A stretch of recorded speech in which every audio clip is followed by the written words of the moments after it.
новостей Татарстана на ТНВ. В студии Алексей Калиничев. Здравствуйте. И вот наши темы. Риски снижаются, но меры усиливаются. Каждый украденный рубль влечет за собой еще большие потери. Как в Татарстане дела с коррупцией, как с ней борются, узнал Дмитрий Аринин.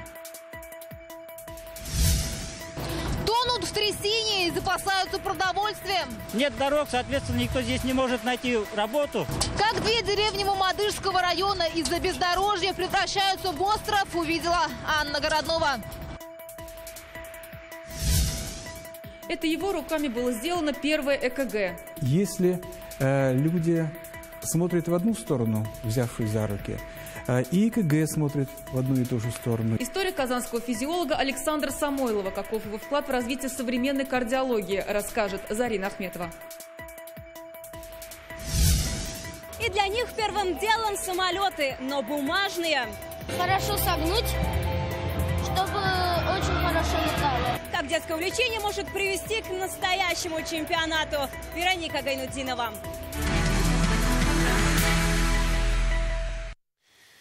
Риски снижаются, но меры все равно нужно усиливать. Сегодня в Казанском Кремле обсудили тему коррупции. Как доложили на заседании антикоррупционной комиссии, по итогам минувшего года ущерб составил 800 миллионов рублей. В трети случаев посягали на бюджетные деньги. На какие ухищрения идут взяточники и какую управу на них находят, узнал Дмитрий Аринин.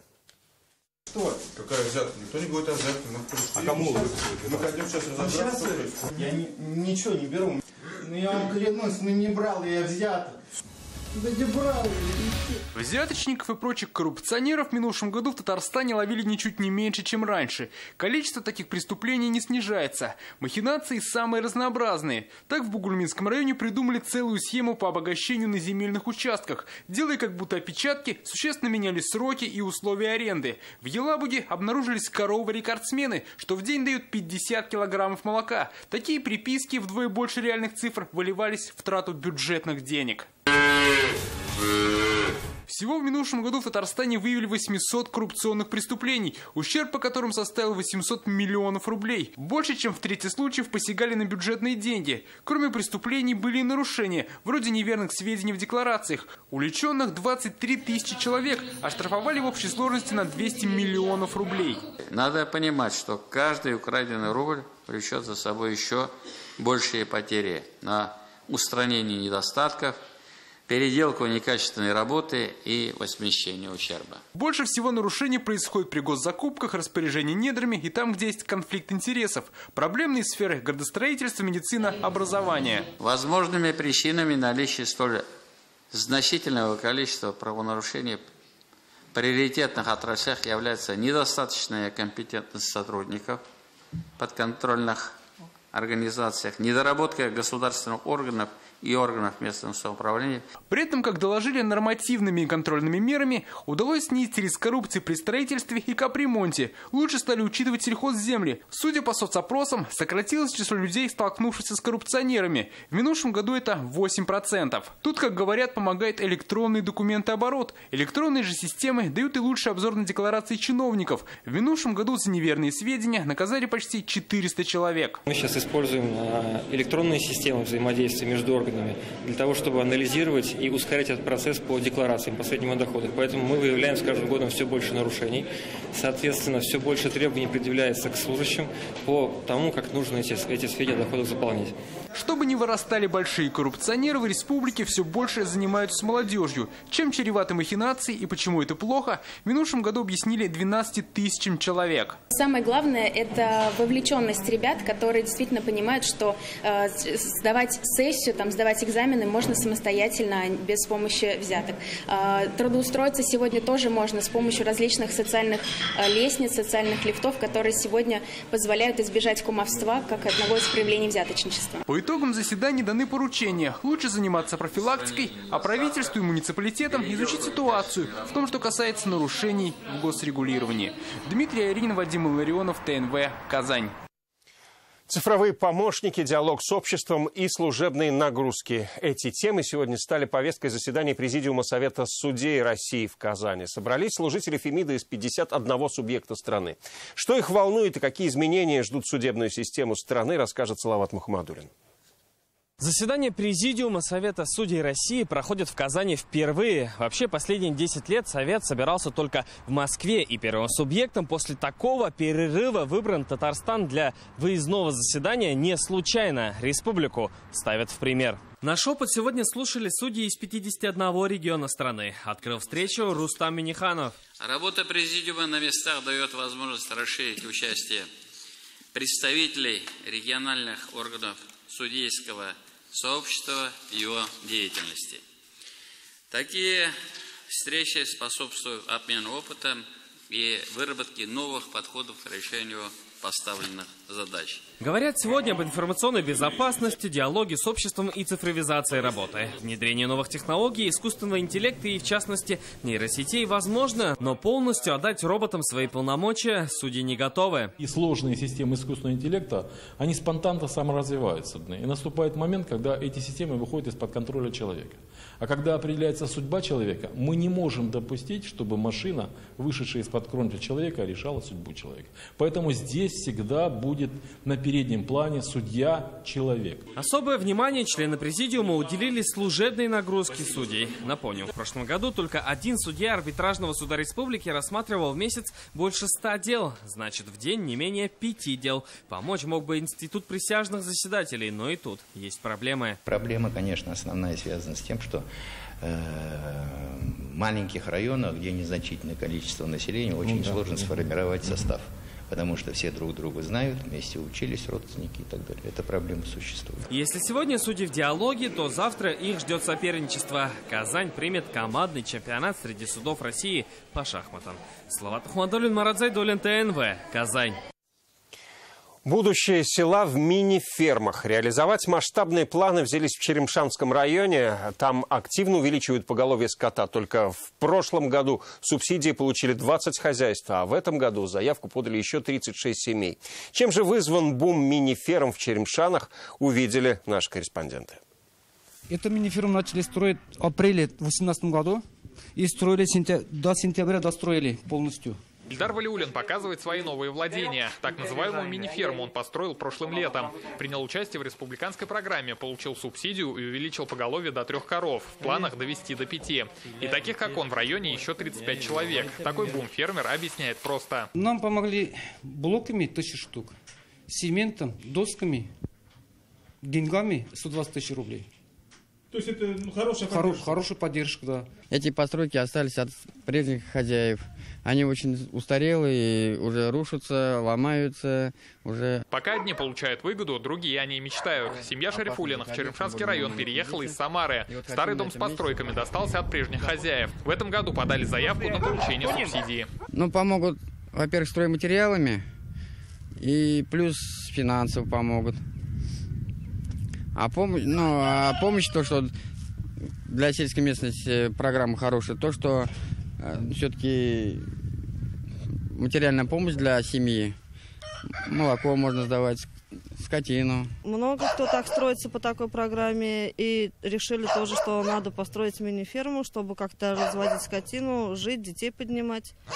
Легче будет потом. Кроме бесплатных строительных материалов, район предоставляет еще и доильные аппараты. Как говорят руководители, главное было бы желание. Республика бюджетынан 18 миллион. Мы проводили собрания и ходили по домам. Люди проверили. Благо, для примера, есть и успешно работающие фермы. В целом, за 4 года из республиканского бюджета получили 18, с районного более 5 миллионов рублей. Это большая помощь. За последние 4 года в Черемшанском районе появились 103 мини-фермы. В этом году на подходе еще 36. И каждый из них на особом контроле.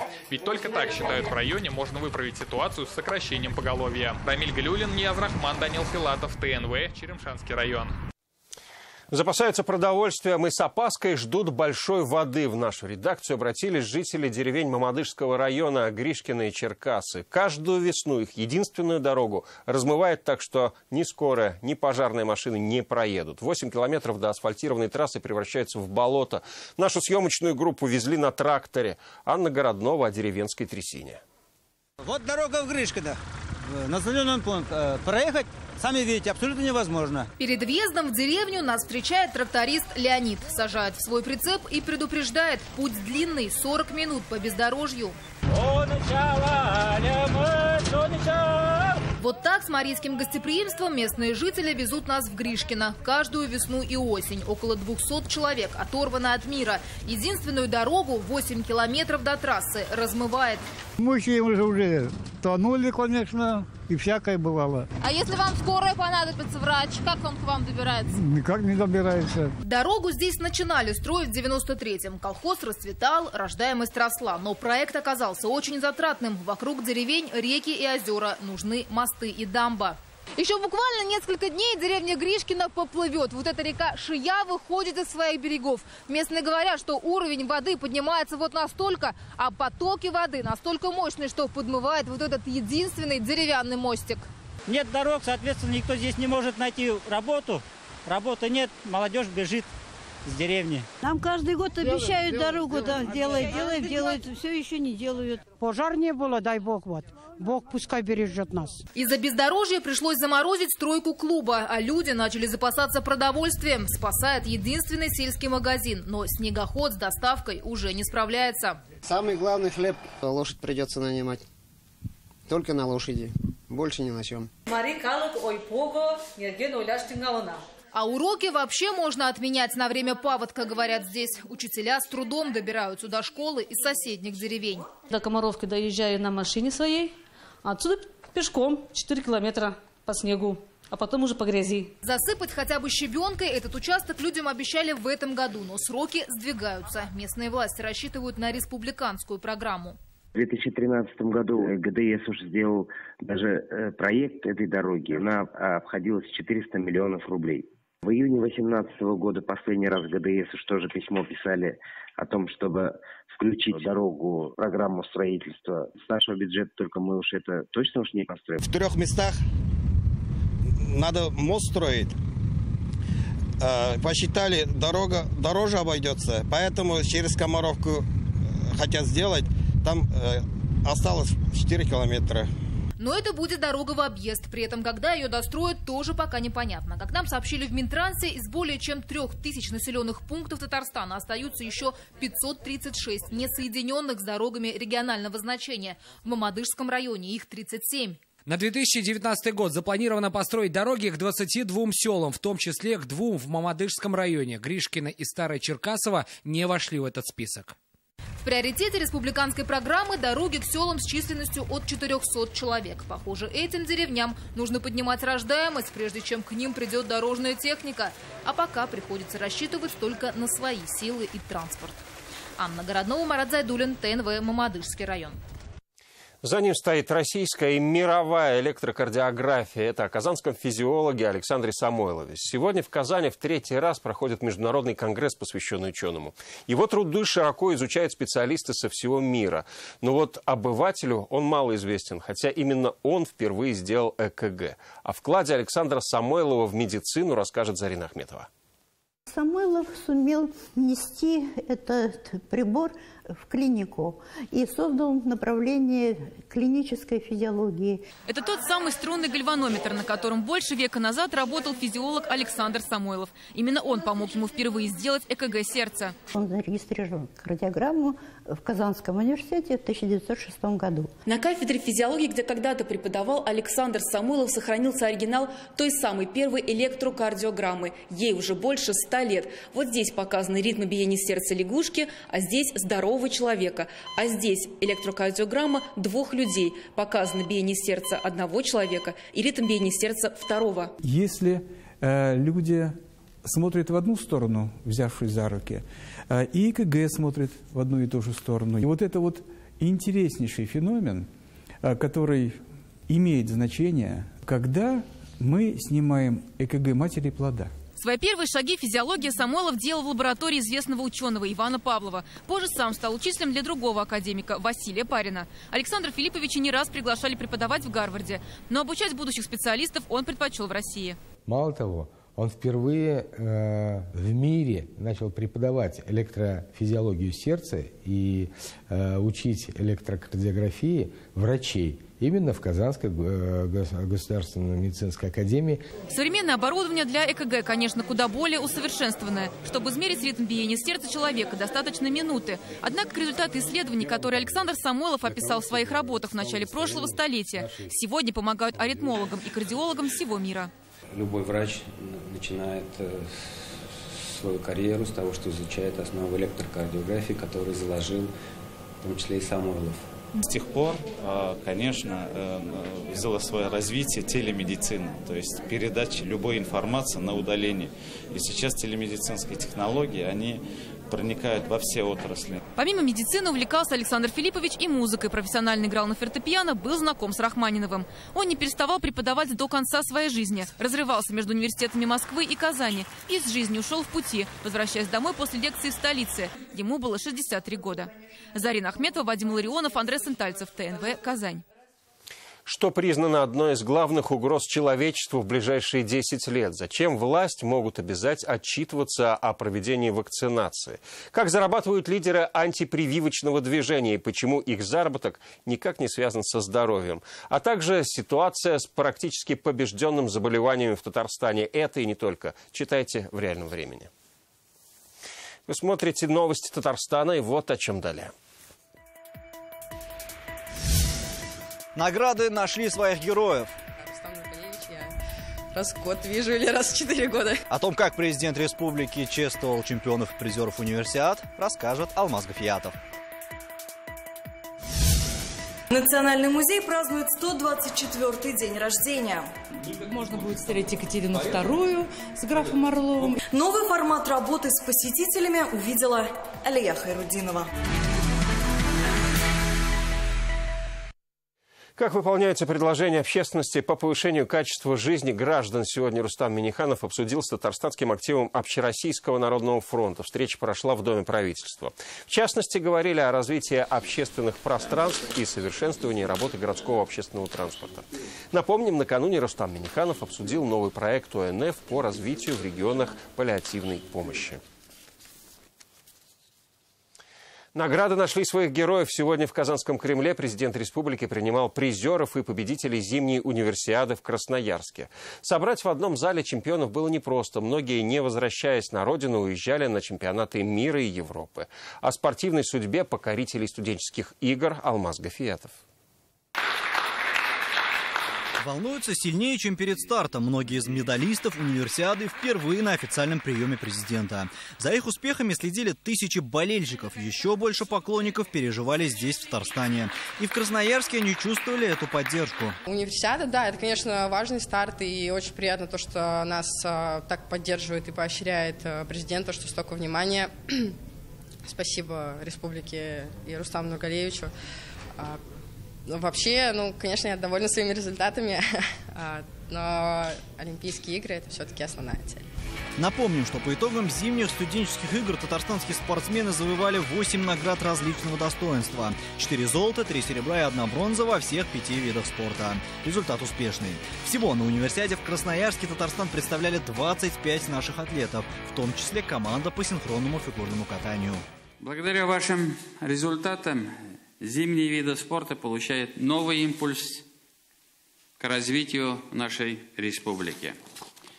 Выражаю искреннее признательность спортивным федерациям, волонтерам, а также организациям, которые внесли свой вклад в успешное выступление наших спортсменов на универсиаде.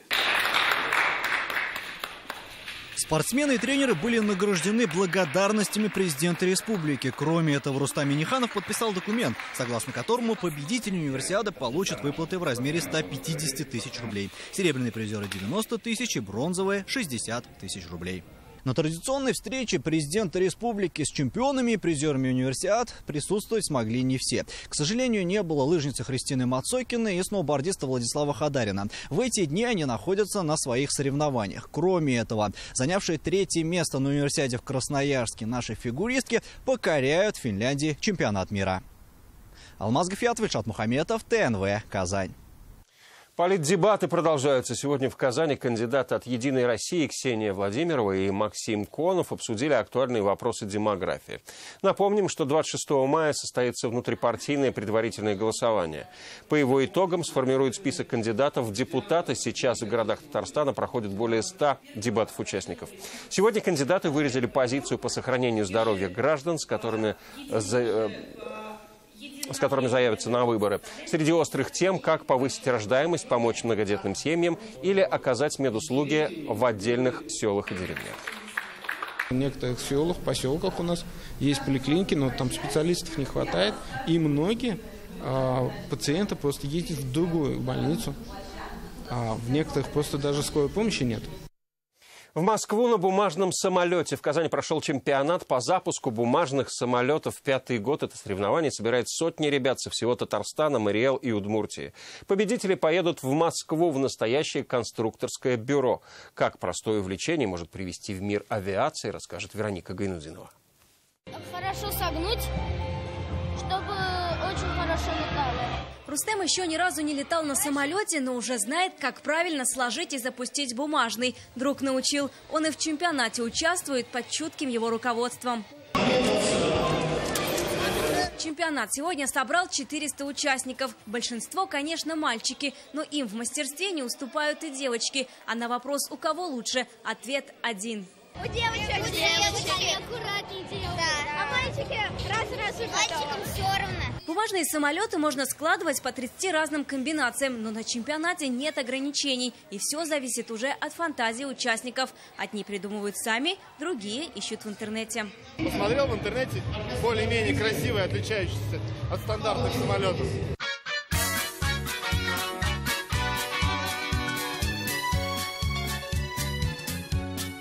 Это самый простой, легкий и классический вариант бумажных самолетиков. Но именно он, по словам экспертов, улетает дальше всего за счет своего острого носа. А напоминает такой самолет стрелу. Чем дальше улетел самолет, тем участник ближе к победе. Мировой рекорд – 69 метров. В Татарстане пока 21. Ну и это достижение. Добиться этого без науки вряд ли возможно. Задача сделать ребенку первый шаг в небо. Мы объясняем, как работает аэродинамика сложная полета. А дальше они уже экспериментируют, они своими руками на своем опыте узнают. Победители поедут в инженерно-авиационный центр в Москве. Там познакомятся с инженерами, авиаконструкторами, пилотами, которые делают, по сути, то же самое, только немного в иных масштабах. Вероника Гайнудинова, Александр Лобанов, ТНВ, Казань.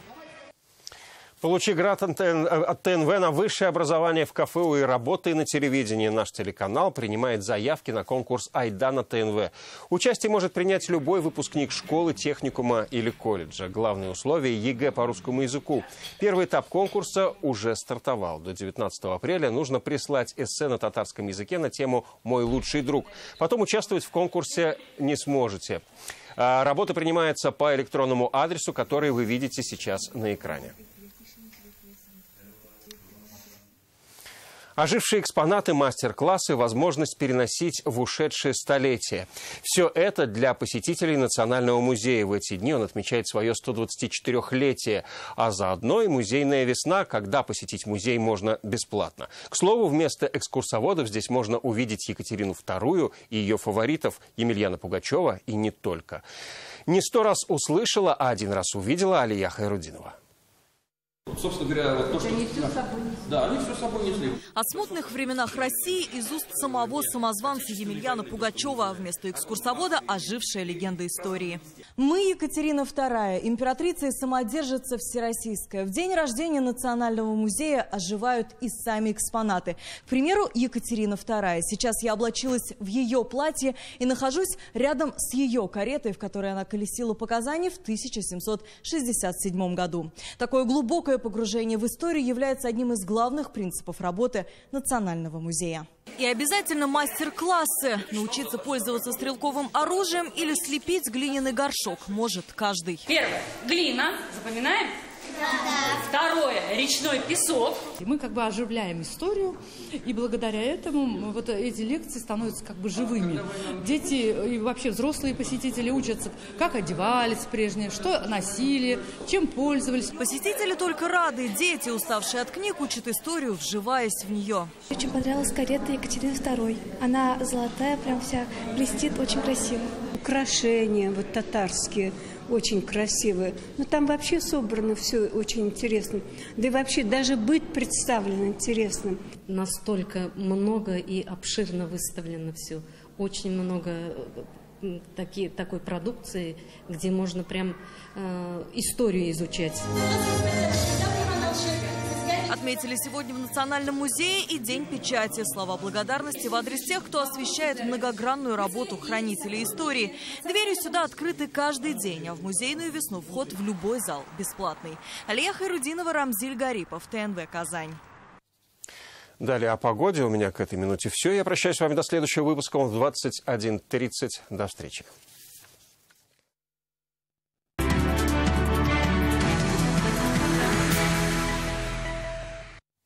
Добрый вечер. Новости спорта на ТНВ, в студии Алмаз Гафиятов. Хоккеисты системы Акбарса провели мастер-класс в Буинске. Зарипов, Лямкин, Лукаянов, Попов и Ахмурзин отправились в спортивный район Татарстана. Встреча началась в местном доме культуры. Юные хоккеисты и болельщики Акбарса получили возможность задать свои вопросы игрокам. Также барсы вручили медали детской команде. Ребята заняли второе место в республиканских соревнованиях среди команд хоккеистов 2005 года рождения. Затем мероприятие переместилось в Ледовый дворец «Арктика». Там звезды хоккея провели мастер-класс для детей и поиграли вместе с ними в двухсторонку. На 5 с плюсом. И спасибо администрации района, которая пригласила нас и, конечно же, предоставили такие условия.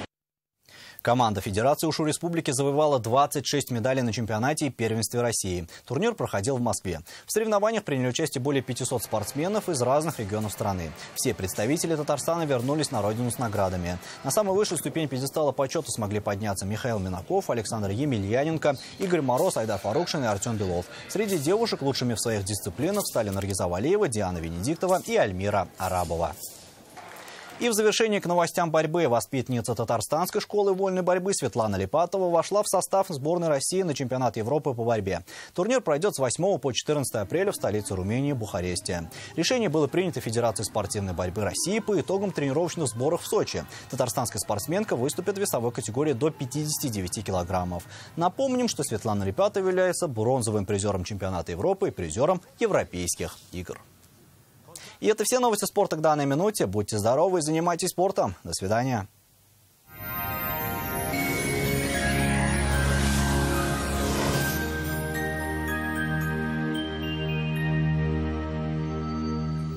Здравствуйте. О погоде после полезной информации. Спонсор показа – изготовитель корпусной мебели на заказ ООО «Даниэл Мастер». Хотите качественную и недорогую кухню по вашим размерам? Даниэл Мастер исполнит ваши желания. Даниэл Мастер, Казань, Восстание 23, телефон 2-167-166. По данным сервиса Яндекс.Погода, на юго-востоке республики будет пасмурно, пройдет дождь, 5-7 градусов выше 0. На северо-востоке Татарстана ожидается облачный день до плюс 6.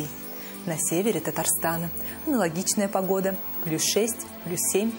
На северо-западе республики небо будет затянуто облаками, дождливо до плюс 4. На юго-западе республики прохладно, не выше плюс 3, возможен дождь.